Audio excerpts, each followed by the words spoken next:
SoCalQOL, happy Saturday. I hope you all got to sleep in. I actually did. Ha ha ha. Thanks, hashtag 365 experiment. You're not working. Just kidding. But really, though, I did sleep in. Yesterday was a long day for me. I don't know exactly, what caused me to initially just kind of need some extra sleep, but you know what? It happens, and there's nothing wrong with that. I'm sure I'll talk about that at the next transformation podcast, but that's not why we're here to talk. We're here to talk about Saturday stuff. And the Saturday stuff we are going to talk about is social wellness. And this is going to be a quick little introduction to the social Saturday material. I know we've already had a social Saturday before, but for me, the type of wellness that has to do with relationships and especially our spouses, our partners in crime, our significant others is huge. And if anything, it's probably one of the biggest categories of wellness that we can focus on. So I'm excited because I know my wife is going to be a part of this in the future. I know other couples that I've been influenced by, or that maybe even my wife and I have influenced. Even maybe some of my students in music or church, or I mean any other industry I can't think of right now, but I'm sure I've influenced people in other places. But the whole thought of this foundation is, let's be real. Let's talk about the real stuff and the things that some of us might go years and years and years of dating and being frustrated because we can't communicate correctly with our future husband and wife, or our potential business partner, or even a family member. Not having the ability to communicate well with the people that you love is very frustrating at times. But if you could hone in on the way to communicate, and I'm not going to say correctly because I feel like that's a bad word, but the way to communicate that best suits the other individual, I think, is the most important part. Because there's times where, even in my life, where I know I should communicate differently. I know I should give people the benefit of the doubt, but either because of my young age or because of just, I guess, you have to fight, or you can only fight certain battles. Like you can't fight every battle. And so there have been times where I have fought in relationships with people, whether at work, church, school, or even in relationships like, dating relationships, where I had the fight in me. I had the ability to say something because, or I shouldn't say something, but I had the ability to debate someone because, if anything, I felt like it was in the best interest for the other individual. So, if you're a person that I've talked to and not seen eye to eye with, the only reason why I did that was because I felt like it was something that needed to be said, because I don't know if anyone else would have said it. And for a long time, that's kind of how I functioned. I functioned with the mentality that if I don't say this now, I don't think anyone will. And if I have to, fall on my sword, if I have to be a sacrificial lamb in this scenario, so be it, because I don't foresee anyone else doing it. And it's maybe it's not worth the time. Uh, it's not worth the ability to delay the inevitable just to put money in my pocket, or to make myself look good, or whatever. And so that, as far as the non-spousal social wellness, is how I interpret certain situations. Now that I'm a lot older, in my 30s, I definitely don't fight as much as I used to. It's not worth the stress. And a lot of times that stuff didn't really stress me out. It was just more like, this is what's necessary to solve, if not the current problem, the future problem. And once again, I was at a point in my life where I could be the sacrificial person in that situation. And it wasn't always about being right, it was just about being the right person in that moment. And if you're around people that never disagree, and or you're in a work environment that no one ever disagrees, but there's a lot of drama and there's a lot of problems, but everyone on the surface is very happy, there's something wrong with that. And you know, I I don't take pride in having to be the bad guy. I actually was never really the bad guy. I was known probably in my early 20s as the nice guy, other than other than to my girlfriends at the time, because I ended up being a total douche in my relationships, probably to counteract how nice and and how much grace I gave to other people that I really didn't have a vested interest into. I didn't have the long term relationship or the potential, uh, the potential of being in that person's life forever. And for some reason, I would end up taking it out on my girlfriends at the time. So we will get to that, I'm sure, very soon, because that's a great topic to talk about. But all that to be said, I never wanted to be the bad guy, but I also could not stand when people were taking advantage of other people, especially if those other people weren't as savvy or weren't up to par or up to speed with the culture. It just drove me nuts. And a lot of times I knew in those situations that's where I needed to be. I needed to be that person that saw the problem, saw the instigator, the pessimist, and I wanted to be the solution, or at least do my best to bring a resolute to the current culture.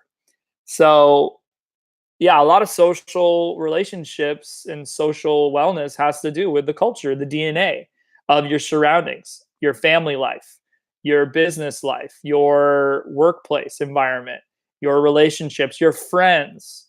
And so across the board, my culture has never really changed, but I definitely, like I said, now that I'm in my 30s, I'm wanting to start a family, I'm starting businesses. I just get rid of negativity altogether. If someone is negative or cynical or not empathetic to other people and even me, I just I don't really teach anymore. I don't really like give an opportunity to, like, hey, let's sit down and talk about this. Let's get coffee. Like, I don't do that. I don't have time for that. I'm not there anymore. So when anyone does approach a situation like that, I go, you know what? It's okay. If you can't see 1 + 1 = this is stupid, then I don't have time to do that. I'm at a different place in my life where I'm gonna pick out the individuals in my life that are not only going to be investable, or have the ability to be invested into, because they're going to reap the rewards of that, versus fighting and fighting and fighting other people that feel like they're the puppet masters, and it's just a nightmare. So um hopefully this sets the tone for at least social wellness on the SoCalQOL end. But it's really all about culture, and building a culture that communicates, and that is empathetic, and doesn't just think about themselves. We're going to sit here and think about other people. We're going to see the mission statement at hand and apply the principles to create that future. And uh just because we're talking more about the business culture side of life, maybe I'll just go in that direction for this one, because I really do have a really passionate story that I've told before, vaguely in little drops of podcasts and posts and whatnot, and in conversation with other people that I'm sure will watch this in the future. But you know, I've come to realize that I'm like I've said, I'm not a good employee because what happens is I get into a place where I learn everything, or sorry, I shouldn't say that. I get into a place where I've learned what I need to learn to function in the current environment, the current workplace. Then I see ways to improve the current workplace, which is just the way I think. I just see a situation and I go, yeah, this person works well with that person, this department works well with that department. These methods and these systems in place seem to be doing its justice and creating the right type of culture and DNA. But then there's a little kink or a little, uh little route that's being taken that doesn't really probably need to be there. So in my best interest to further the company's success, I speak my mind. And obviously, not every job is going to pay you to do that. And I understand that 100%. But I can't work in an environment where my my inner being, the thing that cringes at the way things are going, or what could happen in the future to other people that don't deserve it, that isn't okay with me. That disrupts my spirit. And so it's in my best interest if I don't say anything, or actually I shouldn't say it that way. It's in my best interest to say something if I do want to continue working there or do want to continue influencing people there. But if I don't say these things and at least say my piece, then I physically can't work there. I can't. It's not going to work. I'll piss too many people off. So let's just say that when I transitioned to my last career move with my father, there was that conflict. I saw problems, I saw issues, I saw the future, and I saw how we weren't getting there. And obviously, technology is a big thing in my life, as you know. So when there was technology, or I should say, when I saw technology being pushed on the back burner, that kind of, once again, disrupted my spirit because I was like, that's not going to last very long. And, you let me say this for sure. If you're going to be working with other people, there's certain questions that you should probably ask to kind of set the tone. And these are questions that sometimes I don't ask for years into the job. And maybe it's because I just didn't see the value in it at the time, or maybe I was just too ignorant to realize that that's kind of what I need to hear. And I mean, who asks questions like, would you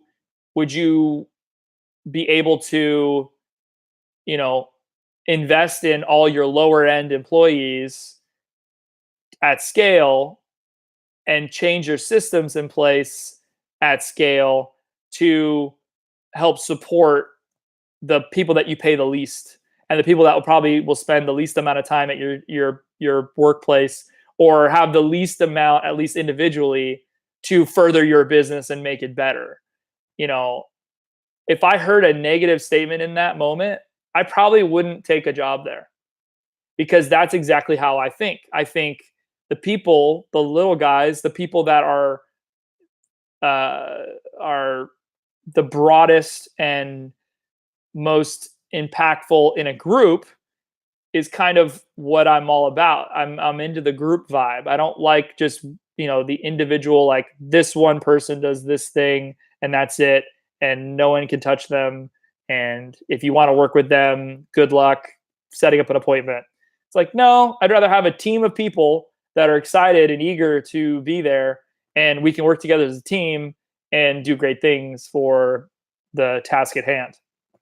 So, all that to be said, if you don't already have a list of questions to ask a future employer, I very highly recommend it because those types of questions are going to help you build the right relationship with your employer. And I mean, you could even apply it to your spouses and your relationships in dating. But obviously, that's a little bit more candid. That's a little bit more less of a interview. But first dates are interviews, and I have lovely comments about first dates, especially with my wife. But you know, as far as being an employee and not asking these questions, I would literally build a rapport at a job. Then I wouldn't actually ask the tough questions until I was fed up. I was angry. I was probably not in the right mindset. Versus if I just asked the question from the get go, I wouldn't have taken the job. That person wouldn't have had a negative, outlook on who I was, and I wouldn't have rubbed them the wrong way. But at the same time, I wouldn't have had the experiences to then give me the know-how or the um, just the ability to share my mistakes with other people. So I'm glad that I got to do those things because I get to share them with you.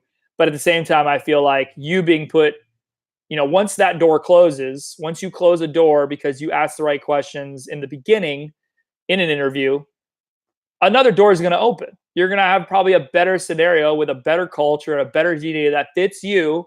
Not saying that any job anywhere in the world is bad. It's more so it just doesn't fit, your thought process, your relationship, your love language, your social wellness. And that's okay. And I think employers will understand that. But it took me way too long to realize that. So once again, coming full circle to the, my last career shift and working with, or working in, I should say, a family business, those dynamics are exemplified tenfold because what happens is, you already know these people because you've been around them, birthday parties and family functions, and now you're trying to communicate those same employer employee relationships, and what happens is you just snap just out of sheer pride and ego, and you could actually damage a lifelong relationship with a family member, and that's never good. That's not a good thing. No job is worth that. But so after working at my family business, it took me a year to realize that I wasn't going to learn necessarily the things that I thought I was going to learn, which I could have asked in the beginning. Could have been like, hey, family business owner, if if if I'm going to do this job, are you going to be able to teach me X, Y, and Z?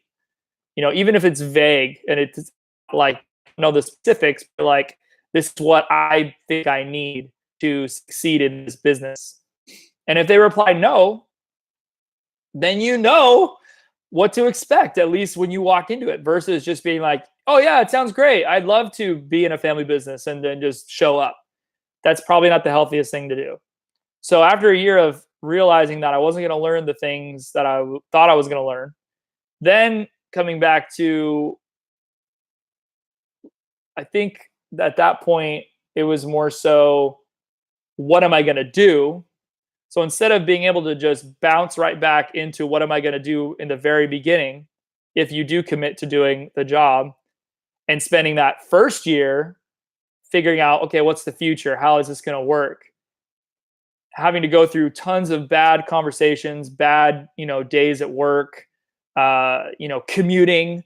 I used to commute on a train 5 days a week for 2 to 3 hours each way just to realize that I wasn't learning anything. So we got to learn from our other people's mistakes. Warren Buffett said that.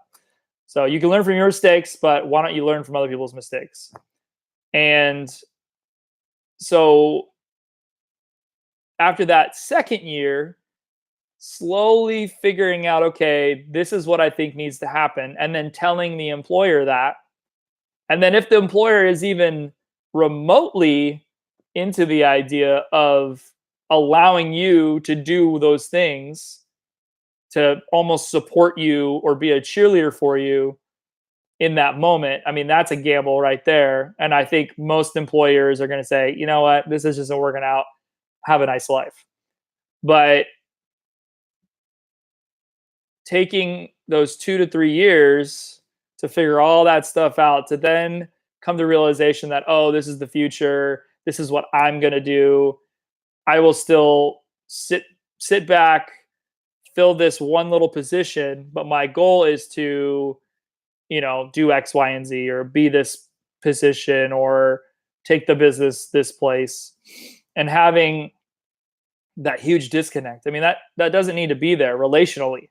You can ask the right questions in the beginning. I just don't think as a culture, or maybe even an American culture, we don't have that ingrained in our to-dos for interviews.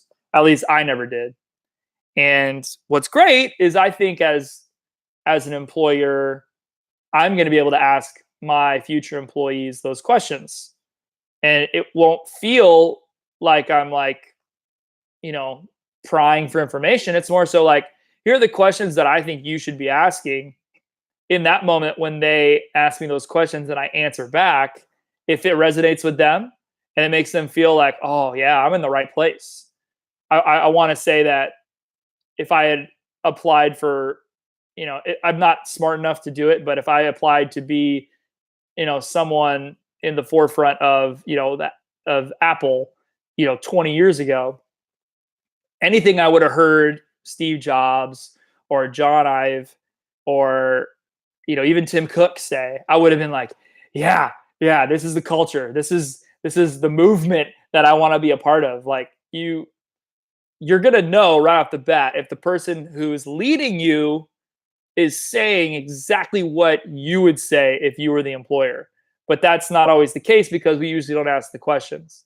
So that's where I'm going to cut it here because I don't want to go too long. I wanted to make this one shorter. It's a Saturday. We all need to be outside, even though it's raining.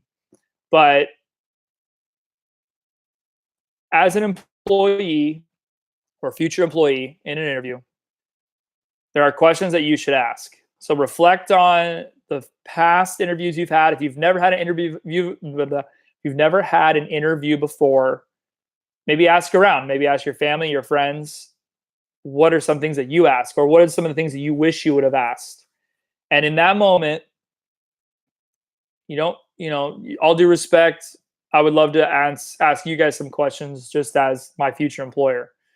And just listen, let it resonate with you and see if it fits. If it doesn't fit, just be like, hey, thank you so much for this opportunity. I don't think, I'm going to be able to take the position, but I appreciate your time, and, be very respectful.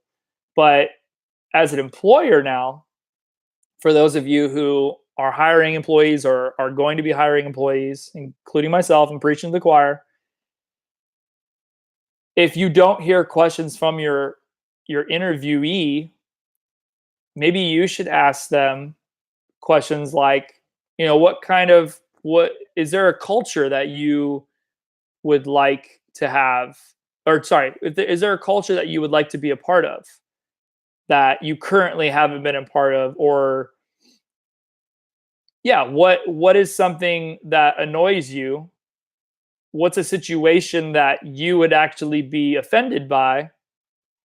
And then ask the employer what I would do about that.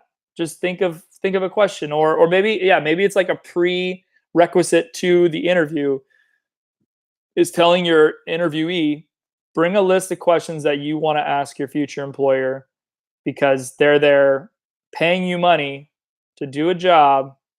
And if we don't see eye to eye, it's just going to cause more problems. If you're not happy, I won't be happy. If I'm not happy, the whole company won't be happy, and so on and so forth.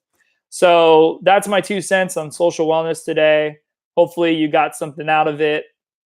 Hopefully I didn't rant too much, But we definitely have a lot to talk about here. Like I said, this is probably one of the biggest categories of wellness to chat about.